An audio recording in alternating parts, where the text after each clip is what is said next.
Radio activity को देखते हैं। वैसा तत्व जिसका परमाणु क्रमांक 82 से अधिक होता है तथा ऐसे तत्वों के नाभिक अस्थायी नहीं रहते और अस्थायित्व प्राप्त करने के लिए लगातार अल्फा बीटा गामा उत्सर्जन करते रहता है, उसे रेडियोधर्मी या रेडियो एक्टिव तत्व कहते हैं। रेडियो सक्रियता की खोज हेनरी बैक्यूरेल नामक वैज्ञानिक ने की थी, इसलिए इसे हेनरी बैक्यूरेल को रेडियो सक्रियता का पिता माना जाता है। इन्होंने अपने नाम पर रेडियो सक्रियता की यूनिट बैक्यूरेल रखा, यानी रेडियो एक्टिविटी का यूनिट क्या है, बैक्यूरेल। इसका खोज 1846 में हेनरी बैक्यूरेल ने किया था।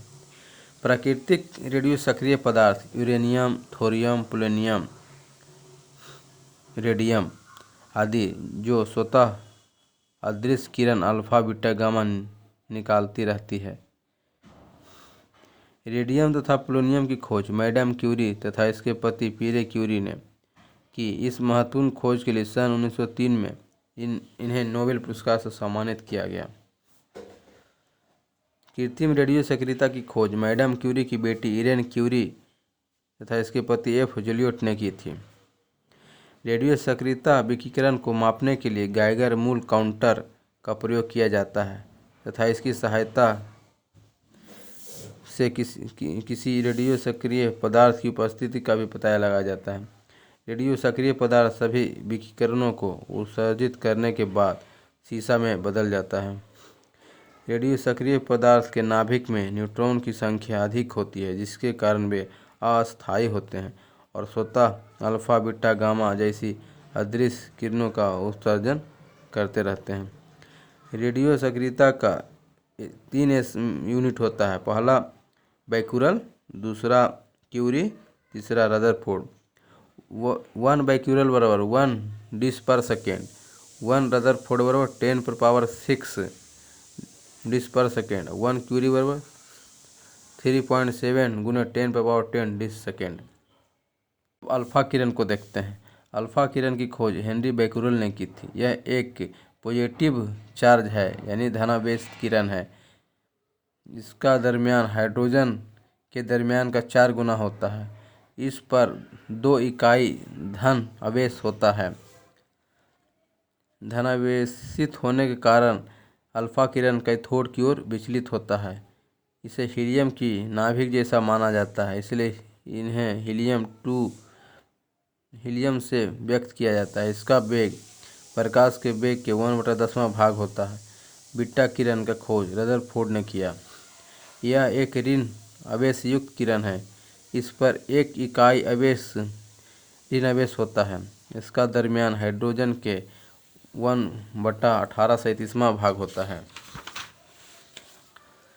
इसे कैथोड बीटा किरण को कैथोड किरण भी कहा जाता है। इसका वेग प्रकाश के वेग के 9/10वां भाग होता है। गामा किरण बहुत कम तरंग दैर्ध्य वाली तथा बहुत आवृत्ति वाली विद्युत चुंबकीय तरंग है। यह उदासीन होता है तथा इसका वेग प्रकाश के वेग के बराबर होता है। गामा किरण की खोज बिलार्ड ने की थी तथा इसका फोटोग्राफिक प्लेटों पर इसका प्रभाव सबसे कम होता है तथा भेदन क्षमता गामा किरण का सबसे ज़्यादा होता है। इस पर वैद्युत का कोई प्रभाव नहीं पड़ता। गामा किरण की प्रकृति अनुप्रस्थ होती है। गामा किरण रेडियो एक्टिव परमाणुओं के नाभिक का विघटन होने पर प्राप्त होती है। गामा किरणें प्रस्फुरक पदार्थों तथा सोडियम आयोडाइड के पर्दे पर चमक उत्पन्न करती है। गामा किरण आवेशहीन होती है। हाफ लाइफ पीरियड किसी रेडियो सक्रिय पदार्थ के दरमियान की आधी मात्रा होने में जितना समय लगता है उसे अर्ध जीवन काल कहते हैं। यह प्रारंभिक मात्रा में से स्वतंत्र होता है। अर्ध जीवन काल रेडियो सक्रिय पदार्थ के प्रारंभिक दरमियान पर निर्भर नहीं करता तथा यह ताप पर भी निर्भर नहीं करता था। कोई एलिमेंट रेडियो एक्टिव है या नहीं जानने के लिए न्यूट्रॉन बटा प्रोटॉन जो 1.5 से बड़ा होना चाहिए।